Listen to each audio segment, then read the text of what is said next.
we have to talk about something called the psychology of cruelty. Right. In human history throughout, in order to convince a group of people to mistreat or exterminate another group of people, we convince the majority that this minority to be attacked is less than human. Right. We saw it with the Nazis and the Jewish people. Yeah. They were portrayed as rats to the population. Yeah. So that now it's a rat. I can kill a rat, right? Not a human, but I can kill a rat. In Rwanda, we saw this with the genocide. The Tutsis who were being exterminated were being called cockroaches. They were presented as these cockroaches that had to be destroyed. And that presentation of them as animals, less than human, the dehumanizing of them, somehow made it eventually okay for people to embrace the psychology of terror and let masses of people be killed. And so the same thing happened for slavery. Black people were dehumanized. They were called apes and made less than a person, 3/5 of a person. And they are basically a little higher than apes, but not human. And that dehumanization was necessary to convince people to treat Black people like animals, to keep them as slaves, whether it was in a brutal way, to beat them horribly within an inch of their life, feed them poorly and force them to work, or whether it was in kind of a patronizing way, like having a pet. Oh, yeah, we love our slaves, having like they were pets, but whatever it was, they weren't human. And so we have the amendment to the Constitution, and now Black people in America get to be a whole person instead of 3/5 of a person. Let me just jump in. For those of you from other countries, my reading, this is where it woke me up. It was actually written in the law that they weren't human, that it was 3/5 of a person. So Dr. Anita's not just saying this. This was like written. It just shocked me when I read that. It was shocked me.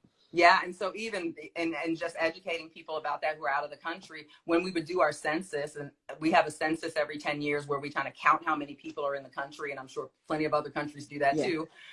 When the count was made, Black people were counted as 3/5. So not one whole person when the count was made. And so we were dehumanized. So a piece of paper, though, doesn't change that.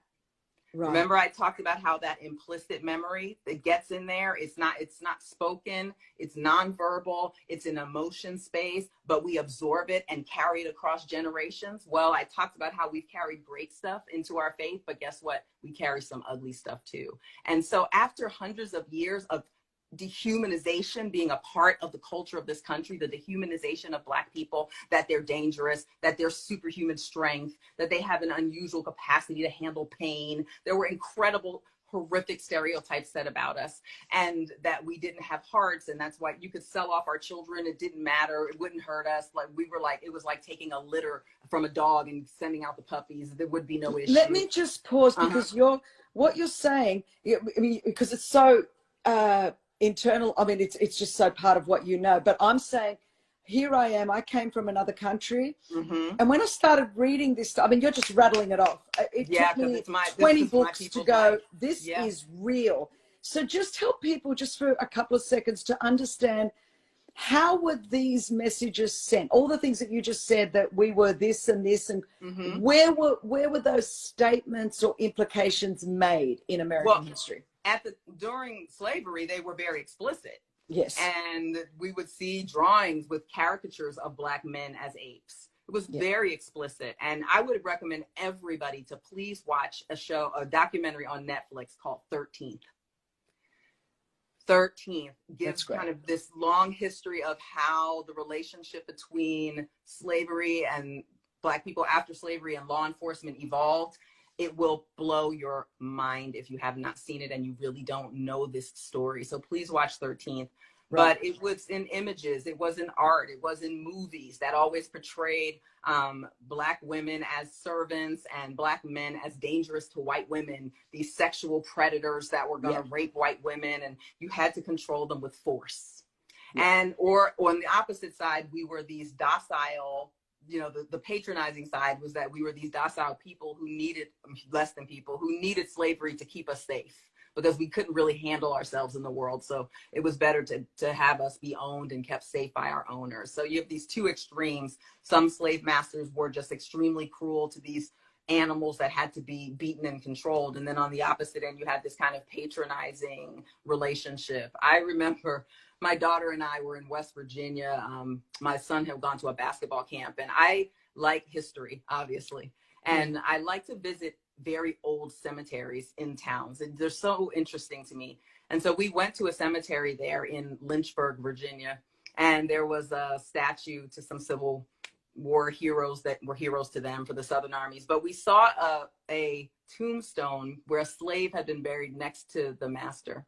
And the family who owned the slave had carved into their tombstone that this was their beloved slave who they wanted to be buried next to them.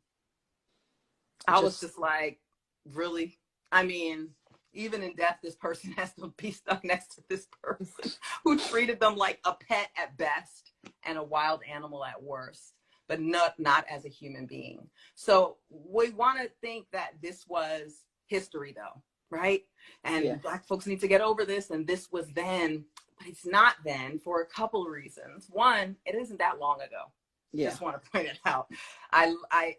My grandmother, who lived with us when we were growing up, I'm 46 years old, right? My grandmother lived with us when we were growing up. My parents took care of her, and so she lived with us. My grandmother was born in 1907, and Harriet Tubman, who ran the Underground Railroad, died in 1913. So the grandmother that lived with me all while I was growing up, she just died in the late 90s because she lived to be nearly 100 years old. She saw my first child born. Her lifespan overlapped the lifespan of Harriet Tubman.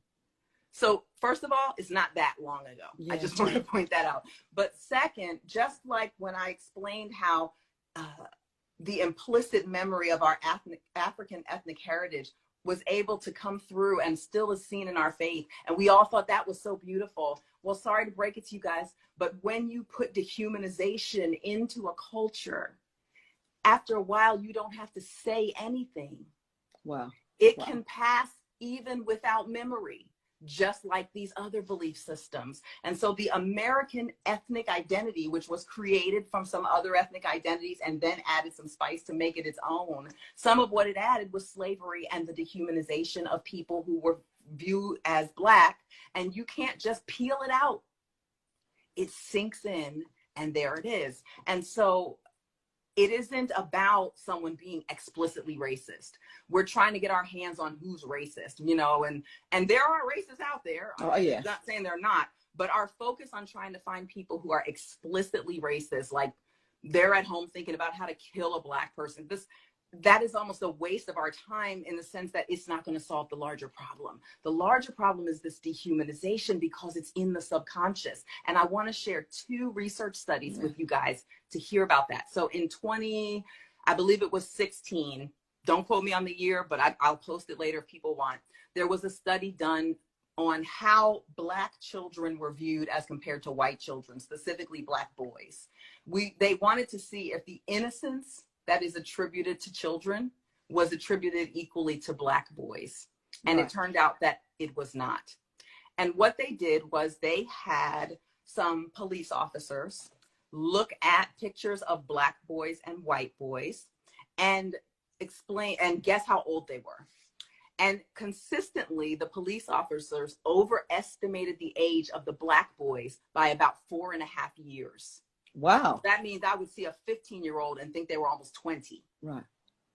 That's a very different response that you should have as an officer to a 15-year-old than an almost 20-year-old. But if this officer is looking at a Black boy and overestimating his age, then they're going to overestimate applications of force. It gets a little worse, a lot worse. When they primed the officers with images of animals, specifically an ape and a cat, and after letting them see the ape, they would then be asked to estimate the age of the boys. They overestimated it even more. Gosh. But they underestimated the age of the white boy at the same time. So the white children remain innocent for so long, while Black children are already losing their innocence in childhood through these eyes because they're seen as being older. When they prime them with the cat, like show the cat, then ask the question, the cat had no effect. but the ape did. Wow. So here we are in 2016 and can still use a picture of an ape to bring up a not conscious, but very present association with a Black boy. And for the officers who overestimated the age of the boys after the priming with the ape, they were able to correlate it directly with violence towards Black children in their work. Whoa. So that's real. But I'm going to give you something else, because what I don't want to do, I'm not here to bash the police. Okay? I'm not here to bash the police. But something is going on. And we need people to believe that. Right. Something is going on. But while we will find police officers who are explicitly racist, we know from their text messages, from their Facebook posts that they're explicitly racist, we will find more often, we're going to find them not explicitly racist, but this dehumanization is soaked into the worldview. And unless it's primed in an experiment, we can't find it. But I tell you, who knows it's there? Us. We know it's there. And so we are screaming into this vacuum where no one's hearing us. And then when a video comes out, it's like, well, we don't know if they were individually racist, and, you know, all these questions. And we're just, ask the people who are dying, why wouldn't you trust us? But before I go there, I want to say this. There was another study done around the same time. I think they were about 2 years apart. One was 2014, one was 2016. But the other study tested preschool teachers. Mm-hmm. So they recruited 135 preschool teachers at a conference for teachers. And they had the teachers involved in a blind experiment. So what they told them was, we want you to look for bad behavior in these groups of children on this video. They put a Black girl, a Black boy, a white girl, and a white boy in the video, and told the teachers to be on the lookout for bad behavior. The trick here was there was no bad behavior in the videos. But using eye tracking technology, this study was completed at Yale University. And eye tracking technology showed that the teacher's eyes went straight to the Black boy when they told them to be on the lookout for negative behaviors. Straight to the Black boy. When the experiment was over, before they could publish the study, they had to let the participants know what it was. And then they told the teachers the results. The teachers were devastated. They didn't know they were doing it. And they gave them the option to withdraw their data from the study because of the nature of the study. And only one teacher decided not to let her information. The others were so ashamed and so stunned that they were like, this information needs to get out there. Wow. And so that means when my son is in preschool, he's being watched more intently for bad behavior. Well, if you're staring at something, eventually you're going to see something, right? Totally. But if I'm never looking at the white boy or the white girl, and then even the Black girl, so even with Blackness, there's something more terrifying about our men in preschool. And I want to share that preschool study because I want it to be clear that I'm not just coming for the police. What I'm saying is that even in the place where you would expect the sweetest people in the world to be, preschool teachers. Totally. It's there. This dehumanization and this expectation of a negative behavior is already there in preschool. And it's teaching, it's telling the teachers and the police officers and everybody to expect these things from Black people, but it's also telling us. Yeah. So now we have to recover from an image of us, just like a sex abuse survivor. It changes how she sees herself. This can change how we see ourselves. So now we're trying to recover from the trauma that has changed how we see our own selves. And can we live long enough to get that done? Because we're also being seen as dangerous. Right. And so when we talk about preschool, that's horrifying because we're shaping it from scratch. But when we talk about people who have the authority and the means to kill, this is dangerous. For sure. So I'm not saying that's anything, it's limited to police officers. It's not racism, it's not discrimination, it's dehumanization. And we've got to get our hands on that.